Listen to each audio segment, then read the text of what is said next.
It was one of those hot summer days in vacation time in Mississippi.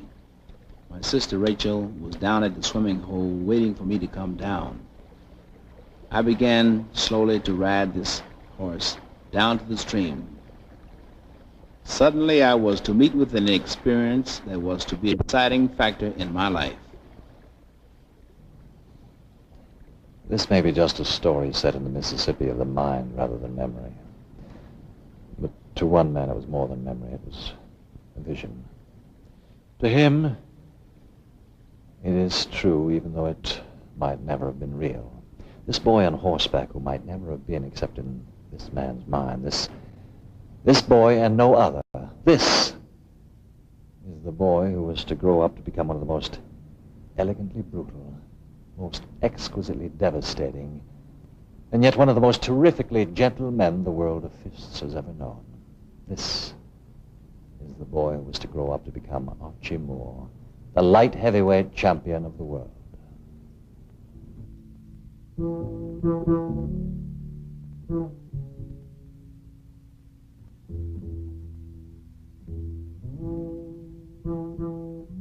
The experience came in the form of a small white lad whom I only saw once in person, but must have been thousands of times in dreams and in thoughts.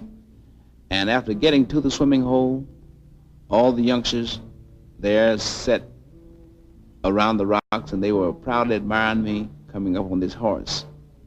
Then who should come out of the bush but this little white boy waving a switch, and struck the horse across the face, and the horse reared up and frightened me. And I jumped off the horse, feeling that if I had tried to stay on, maybe I would have gotten hurt. I shook the white boy in the collar fiercely, and he cried, and by the time I turned him loose, I looked around and I saw many little bottoms going up the road, bare feet kicking up dust, and they were heading homeward. And finally, after trying to get up on the horse, I had to grab the horse by the bridle and try to lead him back to the house, which was some chore. And finally, after about 15 minutes, walking 4 blocks, the horse putting his heavy head down, nibbling at the hay and grass, I finally got back to the porch. And there were all the little children around the porch looking at me as if though I had done something wrong. And my auntie was on the porch, and she said to me, "Come here, Archie Lee." And by the tone of her voice, I felt that something was wrong. And I said, "Auntie, what's the matter?" She said, "Why did you hit this little white boy?" My reply was, "I didn't hit him, Auntie. I only shook him." And she said, "You lie." I said, "Honest, Auntie, I didn't hit him. I only shook him." And by that time, I said, "Honest." She knew that I was leveling with her and telling the truth. And then I explained it to her, that I was only trying to defend myself. And she said, "We'll have to leave this part of the country, son, because do you know that they kill colored people for hitting white people down here?" That day, I found out that life itself was a fight, and I had to be a fighter. In this corner, weighing 168 pounds, wearing white trunks from San Diego, California, the light heavyweight champion of the world, Archie Moore.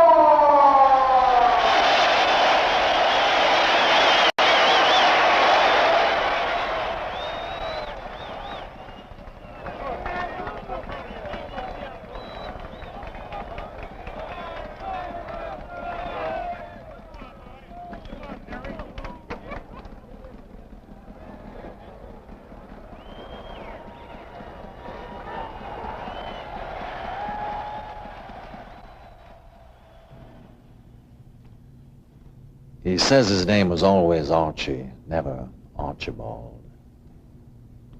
Archie Lee Moore. A boy with a taste for visions, depression, scrounger, juvenile delinquent, rider of freight trains, a pool player, pro boxer, restaurateur, publicity hound, movie and television actor, a husband and father, and a trainer of boys. A man who has touched greatness. This is his story. Like the heroes of myths and legend, Archie Moore shrouds his birth, his childhood, and even his name in mystery. He was born December 13th, 1913, December 13th, 1916. His birthplace was Collinsville, Illinois, and Benoit, Mississippi. He was raised by Mrs. Willie Pearl Moore, his aunt. Most of his memories are of her. Yet his mother, Mrs. Lorena Reynolds, now living in Pittsburgh, Pennsylvania, has memories of a son.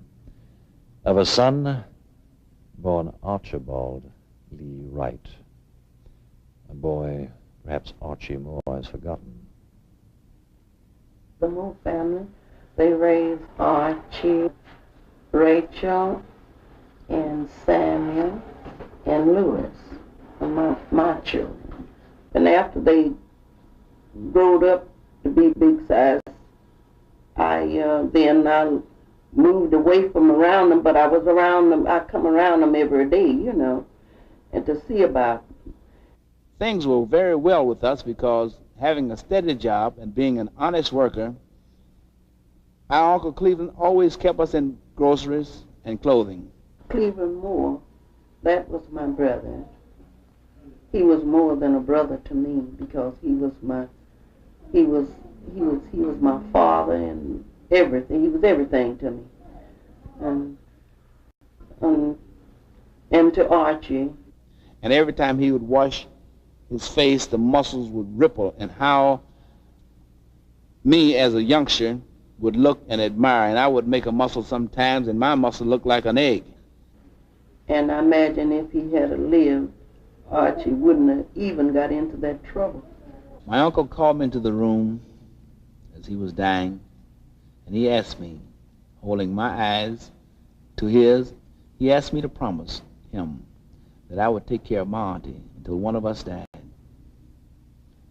This was a question he didn't have to ask me. He knew I would. That's when Archie started to getting away. He got unruly.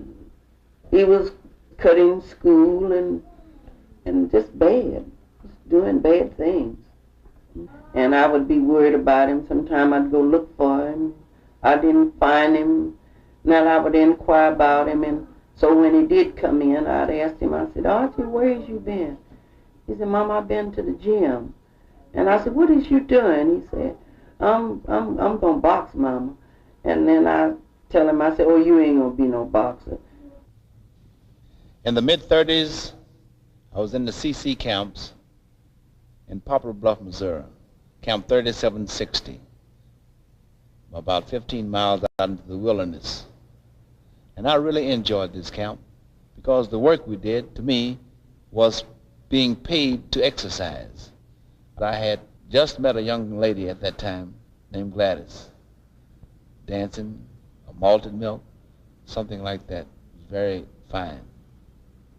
But the thing I liked most about the CCs was to get back in the early morning and smell those hickory trees, those pine cones.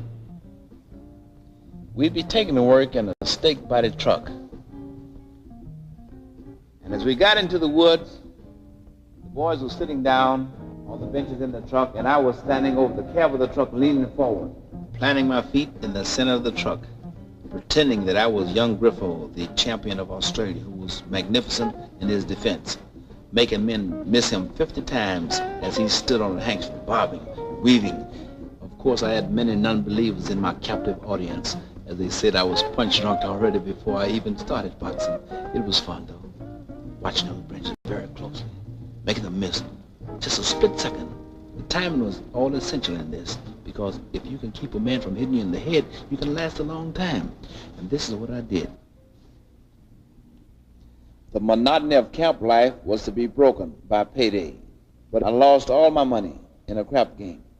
But being determined to get to St. Louis to see Gladys, I decided to ride the rods, because I had a date with Gladys, and I also had another date I was to find out later, a date with destiny. I didn't have to wait long for destiny, because destiny was right behind me. And while I was daydreaming, standing beside this big molasses tank, I thought about the days of when Dempsey rode the freight and other great fighters rode the freights. They made it. I had to make it. And instinctively, I glanced. And there, in the split second, was a club that struck the guardrail of this molasses tank car with a driving force that shattered the club into smithereens, and I fell, straddled the gangplank, but I was up, and I ran halfway up the reefer car, which was up ahead, before I suddenly realized, why was I running? I hadn't stolen anything. There was nothing I could steal on this car but a ride. And why a man would want to kill another man for stealing a ride, I can't see.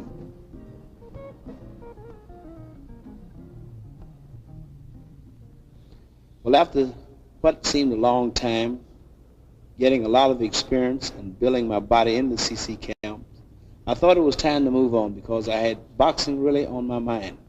But how I would do was to go into the St. Louis area and get a job on the WPA.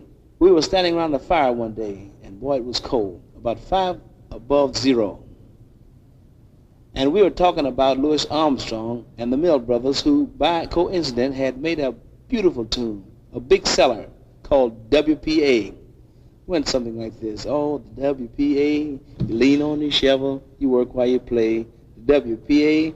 And boy, the kids were having a lot of fun and laughing, and pretty soon this foreman comes back. And he said, hey, you guys, take that fire out. And well, it kind of dampened our spirits. And the fellow said, well, okay. So they pretended they were going to work. And the foreman went down a couple of blocks and he came back. He said, I thought I told you to put the fire out. So the guys sheepishly went away. And this time the foreman said, when I come back, if you're around the fire, I'm going to give you guys a 403. Now the 403 means finish. So he went about a half a block and he cut through an empty house and he came right back around. And he walked up to the fire and kicked it over. And all my dreams just fell into place because I could see myself being forced off of the job, like being forced off of a train. Now I've got to make it because my back is to the wall. And I took the shovel that I was leaning on and I threw it up in the air. And hit the ground, bounced away.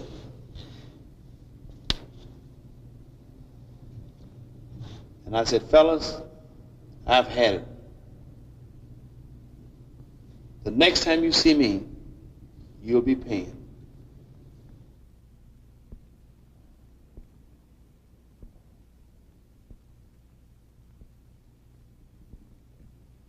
For Archie Moore, this was the end of coddling dreams and cherishing visions. Now it was time to make his move. Time to bring the genius out of his muscles. Time to go to work. Shortly before Archie left the WPA, a man called Kid Bandy contrived to become Archie's first professional manager. He had paid Archie $3 to box in a vaudeville show. To Archie, this was an entertainment feature, not a boxing match. But the AAU thought differently. So Archie Moore lost his amateur status, his chance to box in the Olympics, and turned pro, all to the blaring of a vaudeville band.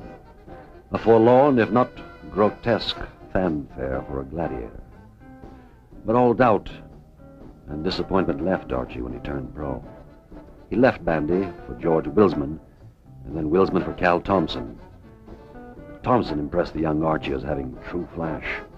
He had a new car, a piano in his front room, a pop-up toaster. But for all his look of success, he did little to further Archie's career in St. Louis. Archie met Felix Thurmond, an auto mechanic turned fight manager.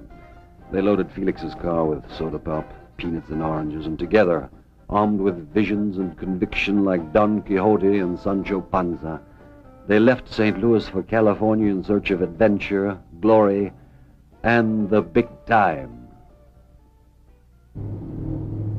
We started out from St. Louis with about $37. See? And somewhere or other we made it. Felix, you remember the first big test we had when we came here, fighting the Bandit Romero in the main event at the Coliseum? Yes, that's, remember that very well, Archie. I outpointed Romero in the first 2 rounds so easily, I thought I had a picnic. And lo and behold, this left hook came around, and I found myself stumbling across the ring, and then that was when Felix grabbed me in the back of the trunks and held me down, and then shoved me up at the count of 8.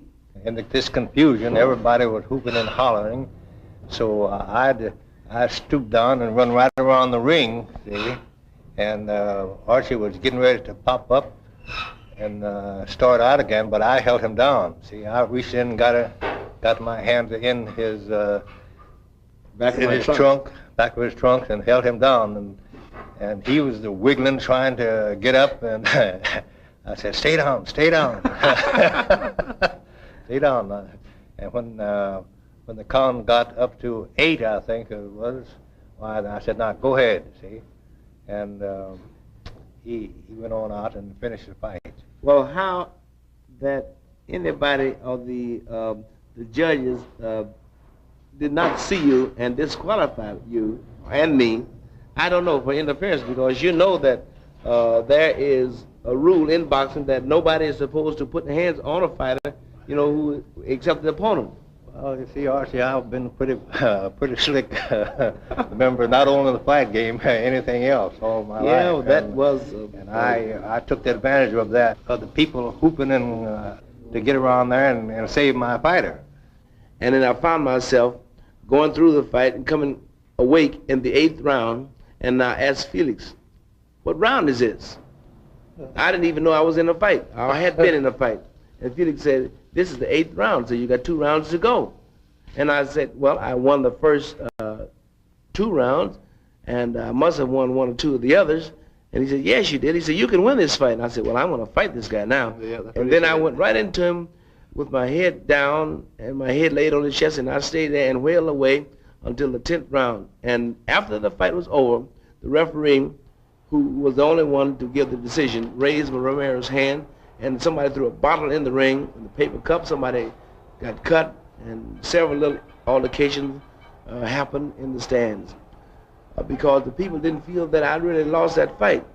And I was ashamed, being, well, my first chance, I had blown it.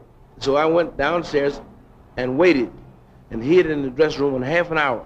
He gave Archie a terrible relation, so far as that's concerned, around about the eyes, but to me, it was a terrible fight. So it was a very, very good fight.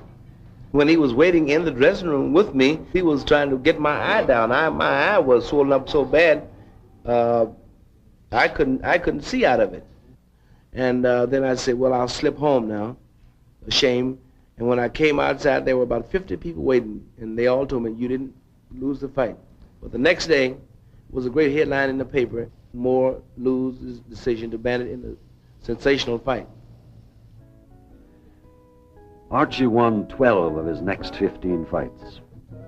On January 1st of 1940, he married a girl he wasn't to see again for the better part of a year. 2 days after the wedding, he left for Australia, where he developed an international reputation and perfected his secret diet. His first fight was slated to be with Fred Henneberry. However, I contacted a cold, and I had to delay the match. But later, I fought Jack McNamee, who had beaten one of my idols, Alan Matthews, who had much to do with the development of my style. I thought about these things, and I beat McNamee mercilessly, knocking him out in the 4th round. And then came Ron Richards, who was the 3 title holder of the British Empire at that time. And the first punch was a right hand, knocked me flat on my face, and the people emitted a disgusted sigh, as if to say, "Well, another turkey from the States." But I got up, and I began to pound him with those sledgehammer rights. And finally, the referee stopped the match in the 10th round. Moore came back from Australia recognized as a title contender. He seemed to be in perfect physical condition, young, muscular, with giddily bragging about his Herculean exploits, quoting Aesop. But a broken marriage and the knowledge that he was growing old in a profession that was practiced by the young had taken its toll. On February 26, 1941, he fought Eddie Booker to a 10-round draw. The next day, while mowing the lawn, he collapsed. He thought it was a delayed reaction to a blow he'd received in the ring. It was a perforated ulcer. He recovered from surgery weighing about 100 pounds, only to be stricken by appendicitis. Boxing seemed to be out of the question. Too proud to borrow money, he found work as a night watchman from Milt Kraft, who now runs a sporting goods business down in San Diego, California. 4 days after Archie, who was working for me, he came into the office and brought with him his scrapbook. And this was the first time that I knew that Archie was a fighter. He had just won both the welterweight and middleweight championships in Australia. We reviewed the book, and after reviewing it, Archie was sitting on the opposite side of my desk, and the tears started to come down in his face. And he told me with the greatest determination, he said, "One day I will be a world's champion." You have to realize what this man was telling me. His stomach muscles had been cut. Physically, he was in very poor shape. But there was no question in my mind that he had gone into training 3 weeks after he'd come out of the hospital. And within about 6 months period from the time I first met Arch, he had his first fight in Phoenix. The first fight was against Bobby Britt after my operation. Someone said, "Well, what do you think about Arch's stomach there, Thurman?" I said, "Well, we'll take care of that." I said, "There's going to be a whole lot of those boys that's going to get knocked out trying to hit Archie in the stomach." So, of course, they didn't know what I was referring to so far as that concerned, but I meant that we had a very expensive protective cup. Then I added more rubber to it, and I opened up the rubber side of it and put in a California license plate. If you remember, around about that time, that the California license plates is at least twice as long as they are now. It wasn't like just a plain piece of tin. It had all the numbers on it. So the more corrugation you have on a piece of tin, why, naturally, the stronger it is. We want to win the fight. But I think we used that quite a bit after that, too, didn't we? I must have used this same license plate protector better part of 2 years. Yeah. In 1942, Archie and Felix Thurman went up the coast to Oakland, California, in search of fights. During the day, Felix worked in the Richmond shipyards while Archie trained around Lake Merritt.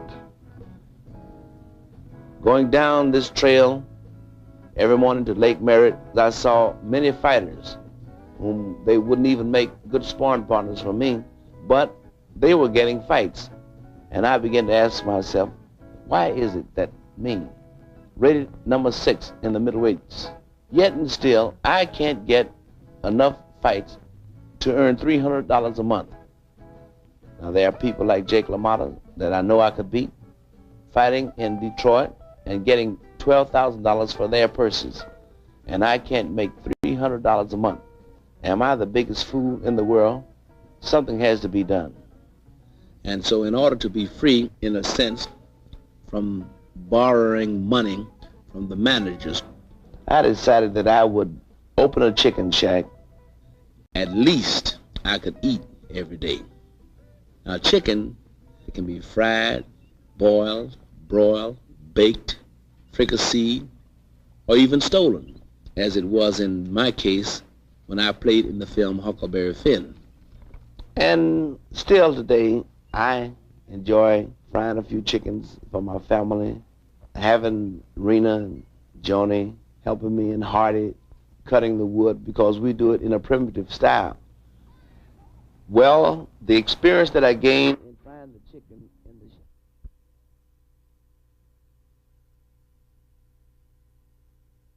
Especially handy when I decided that I would quit the chicken shack business and go back to prize fighting, because in cutting down expenses and cutting sharp corners, I found out that I could cook well enough to cook most anything that was camp fare.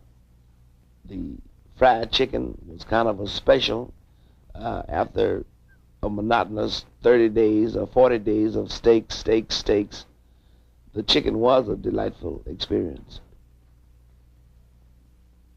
By 1946, Archie was #1 contender for the light heavyweight title.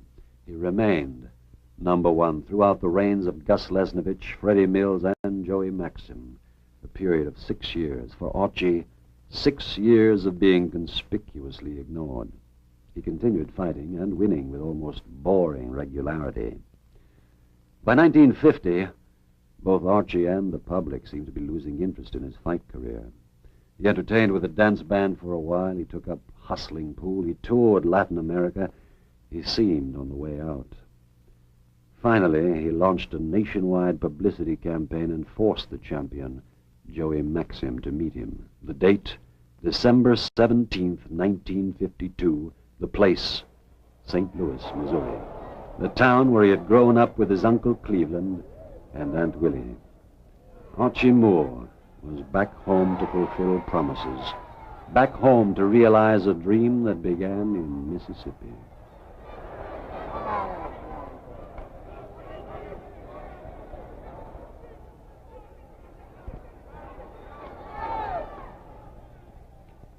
And there was one man who couldn't lose this fight. Maxim's manager, the cunning Doc Kearns. Besides a guaranteed $100,000, Kearns would own a piece of Archie if the challenger won.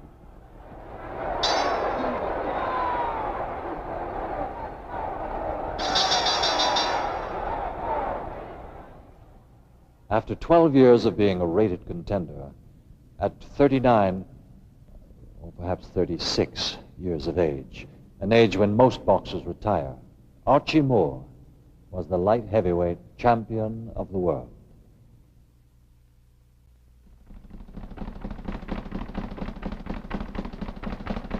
By 1955, Archie Moore had been in the amateur and professional boxing ring for over 20 years. It was a measure of his skill as a fighter, and this time he had never been knocked out, nor had his face marked. A fighter, because of an accident in the ring or as the result of an opponent's blow, can receive any number of injuries to the facial bones, the eyes, the brain, hand and wrists, and internal organs. As a sport, boxing is less dangerous than skiing or football. But 20 years of incessant bodily punishment is a long time. And by the standards of the sport, in 1955, Archie Moore was an old man. This was the year Moore was to challenge the 32-year-old heavyweight champion for the crown. Not just any heavyweight champion, but the undefeated, only once knocked down Rocky Marciano. Moore mysteriously broke training for the Marciano fight and disappeared. He had developed heart trouble. Meanwhile, Marciano trained. The fight with Rocky Marciano promised to be the fulfillment of Archie's dreams. An underdog beating a legendary hero of the ring. A fight that would become a classic in the history of boxing. The winning of the heavyweight title. Archie's heart responded to treatment. He resumed training. And on September 21st in New York's Yankee Stadium, Archie Moore made his bid for greatness.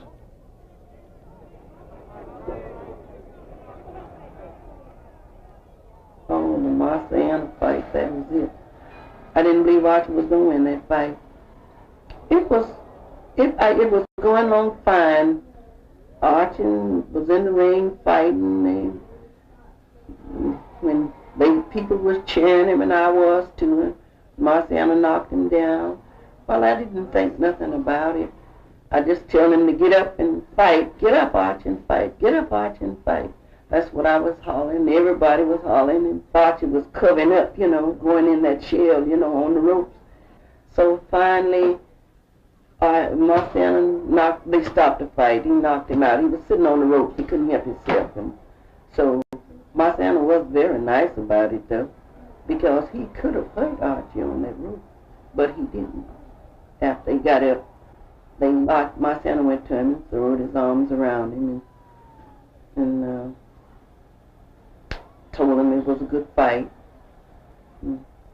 Later, Marciano said to Archie, "Hey, when you had me down in the second round there, Archie, it was too close." And Archie replied, "Rocky, it's like I've always said. It was a pleasure to fight you." That was Marciano's last fight, but not Archie's.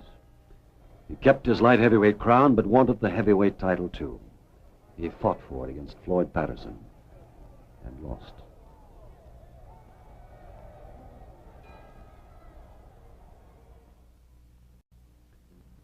Archie Moore was being called an old man, and has been.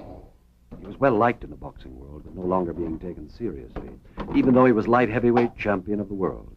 The title, many said he would hold only until the next title defense.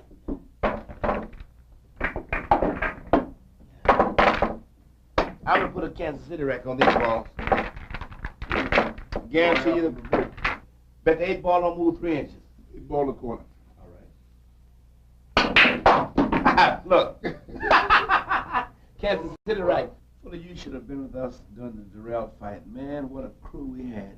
Well, that was Barney and that Hiawatha and Dick Sattler. Man, this was one of the greatest guys. We went out to salt mine, and we used to run about 14 to 15 miles a day.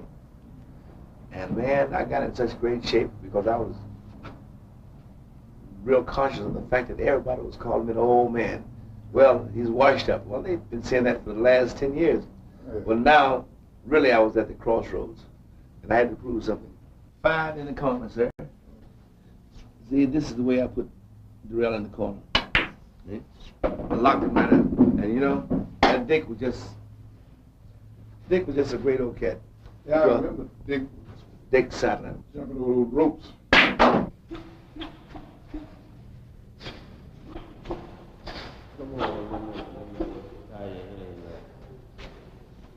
This is Charles Shipes, boy that got his start when I was with Archie Moore. I started training Charles Shipes, who, like Archie, was a very fierce competitor. And I say like Archie, there's only one Archie. There could be no two. Thank the Lord for that. Archie was a very good speedbag puncher. And it has been estimated that Archie hit the speedbag from 800 to 900 times in the process of one round. And any time that he was able to do that for 4 or 5 days in concession, then I knew that he was in shape. For the light heavyweight championship of the world, the peace set on. On December 10th, 1958, in Montreal, Canada, Archie met Yvon Durrell, known as the Big Fisherman. The light heavyweight champion of Canada, Yvon Durrell. Durrell was in his middle 20s, Archie in his 40s. Moore had with him the script of the film, Huckleberry Finn, and an unsigned movie contract with MGM. If he lost, he could perhaps have a new career in films. 173 pounds and 3/4. Le champion, the champion, Archie Moore. Round number 1. The referee does not involve himself in the scoring of the fight. The 3 judges do all the scoring. The referee does not have a vote in the fight, except, of course, that he can stop the fight, and also that he can penalize a fighter for a foul. Both fighters wearing dark trunks. Archie Moore's have the gold stripe, whereas Yvon Durrell is wearing the white stripe.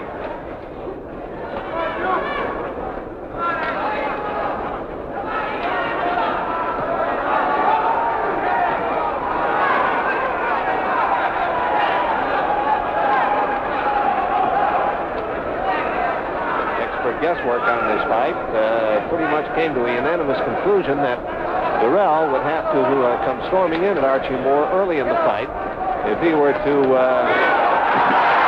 get him, and he just did with a right hand to the jaw. 5, 6, 7, 8, up at 9, but staggering.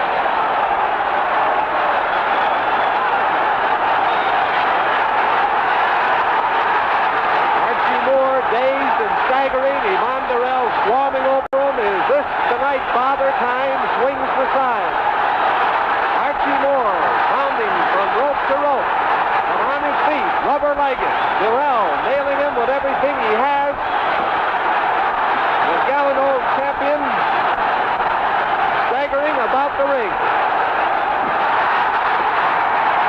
Up at the count of 2, there is no mandatory 8 count. There is no automatic 3 knockdown. 3, 4, 5, 6, 7, 8, 9. He's up at the count of 9. 1 minute left in the round. 1 minute. Down 3 times.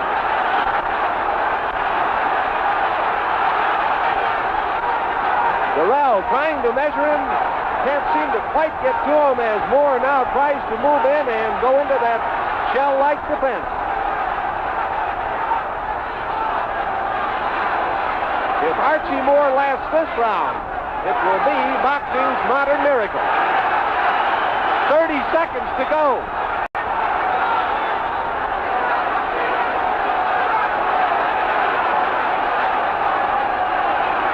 Moore seems to be fighting his way out of it.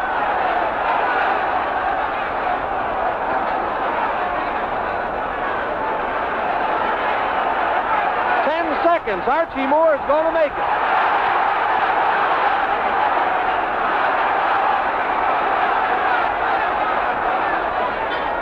There's the bell. Archie Moore has made it. His handlers flew across the ring to get him back to that corner, and this is a big minute in Archie Moore's life. Jack Kearns leaning in from the ring ropes. The manager who guided the destinies of such as Jack Dempsey, now bringing his skill and training to bear in behalf of Archie Moore, is the seemingly ageless warrior. Weathered a storm that was tremendous. Down 3 times in the first round, staggering on rubber legs. But he just looked over at Jack Sharkey, smiled and winked at the referee. And he is telling his handlers now that he is all right as his face is slapped and popped back and forth to clear whatever fog may be left in the hard-hit head of Archie Moore. This was a tremendous beginning for number 5.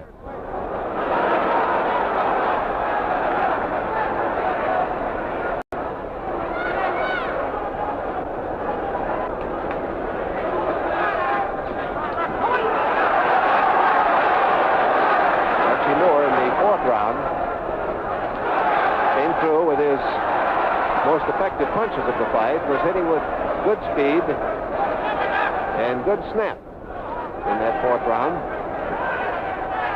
After weathering a storm that had him on the canvas 3 times in round 1, he paced himself through rounds 2 and 3, just pretty much avoiding Durrell and regaining his strength and his clarity. Then started to move out after Durrell in round 4. Durrell came in with a beautiful right-hand shot, and Moore is down again. 6. Up at the count of 6. No mandatory 8 count. 2 minutes to go in the round. That right hand of Yvonne Durrell did it again. He has got Archie Moore wobbly. Moore trying to hold on.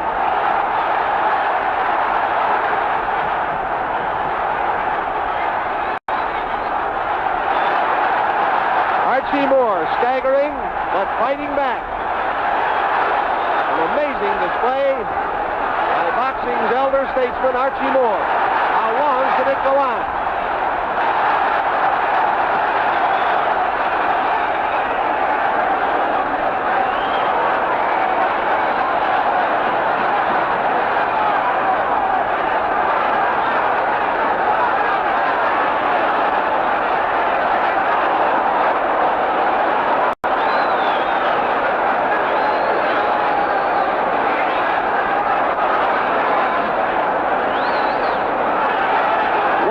left. We're in round number 5.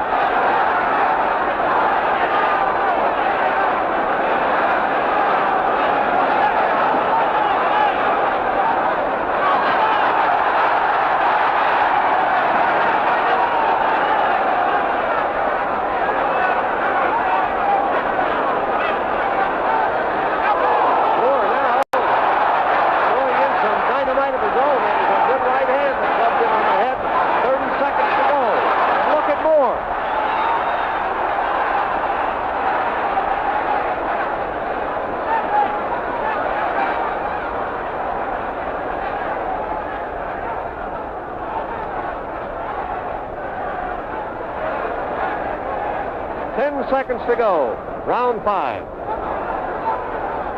Moore is going to make it again. 30 seconds left.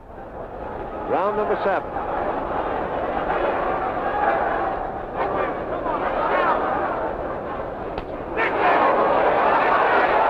Now Archie Moore has put the stagger to Yvonne Durrell. Drops him. Up at the count of 3. Durrell down. 10 seconds to go.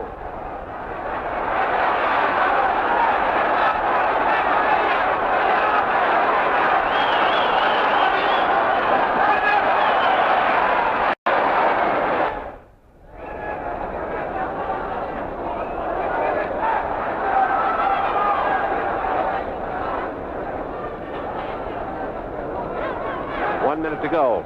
Round number 10.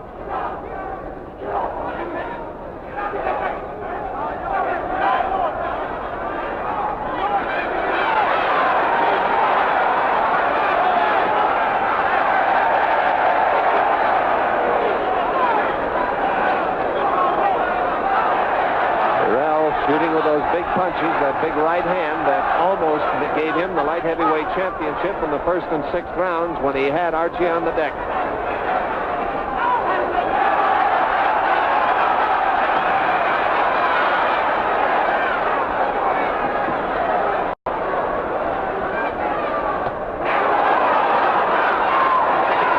Seconds left. Down goes Durrell.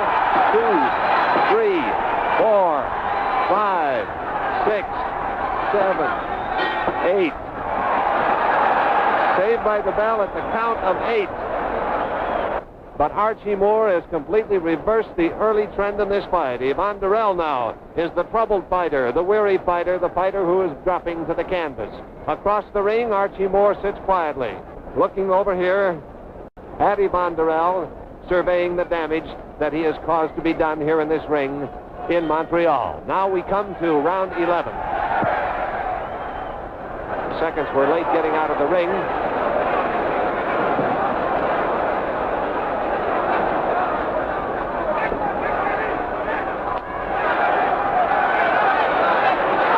Now Durrell seems to be on his way as Moore bangs into the canvas again. 4, 5, 6, 7, 8. Up at the count of 9. Blood streaming from his nose and cut over his right eye. Moore back after him once again. And down he goes again with a clubbing right hand. 3, 4, 5, 6, 7, 8. Struggling at 9, 10. He is out.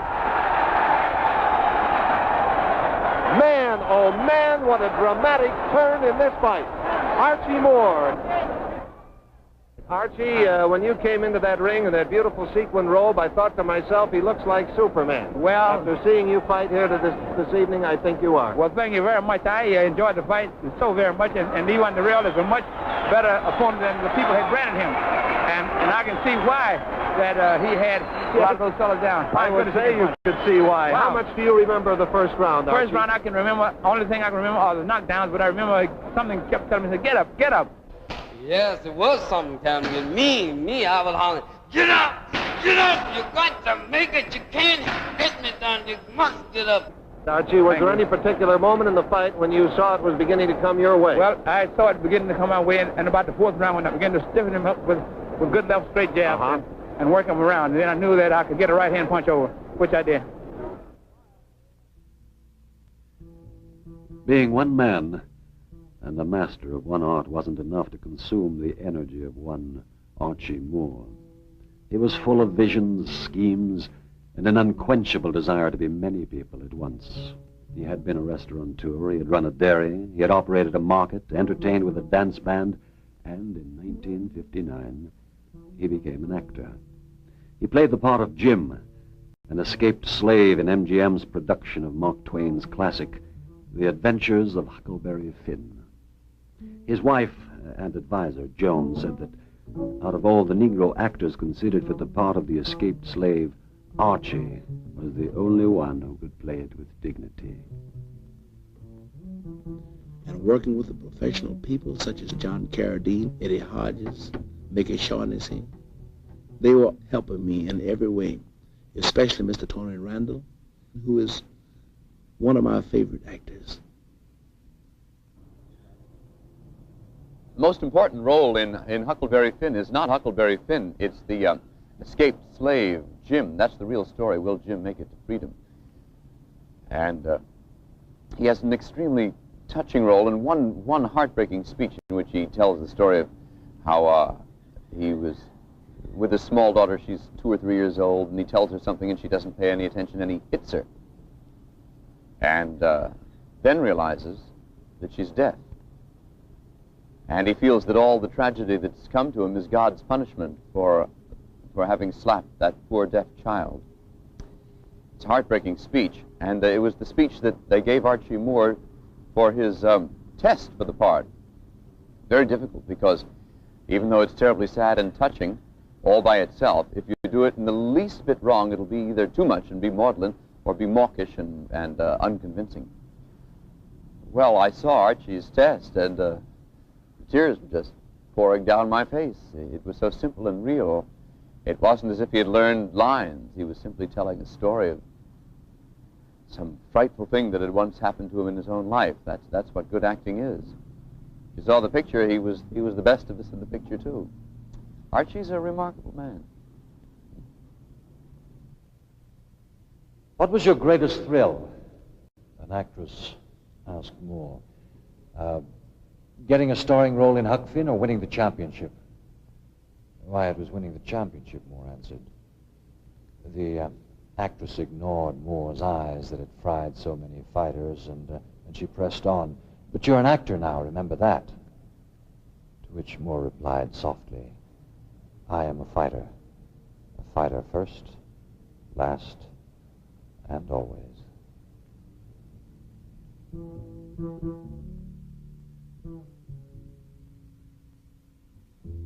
Archie's last big fight was against a boy young enough to be his son, the 21-year-old Cassius Clay. 2 years after losing to Clay, Archie retired from the prize ring. He now lives with his family in San Diego, California, on the location of his old chicken shack. Behind him in a little house lives his aunt.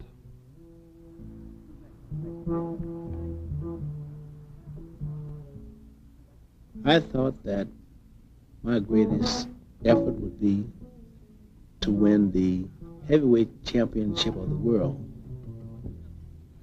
It was just never to be. This was a beautiful time to get off life's merry-go-round in the fighting sense.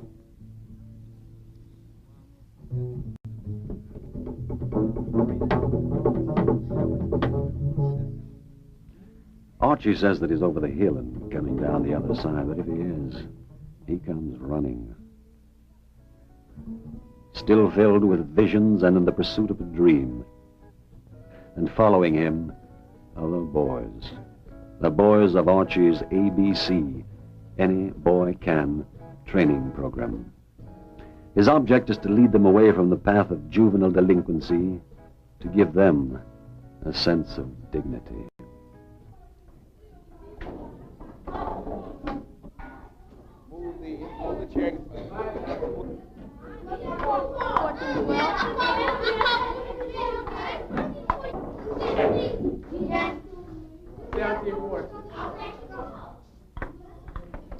The ABC is, no doubt, the last round or the greatest fight of them all in my life.